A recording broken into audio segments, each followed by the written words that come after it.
Nah, ini kejadiannya luapan air Sungai Krung Pasir. Nah, ini lokasi di Desa Pulau Blang, Kecamatan Murah Mulia, Kabupaten Aceh Utara. Nah, ini persawahan. Nah, beginilah penampakan persawahan, dan yang jauh di sana itu rumah warga yang sudah terendam.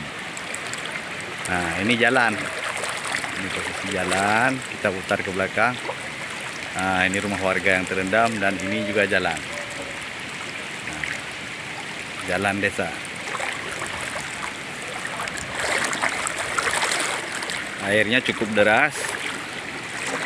Air keruh bercampur dengan lumpur, juga membawa serpihan-serpihan sampah.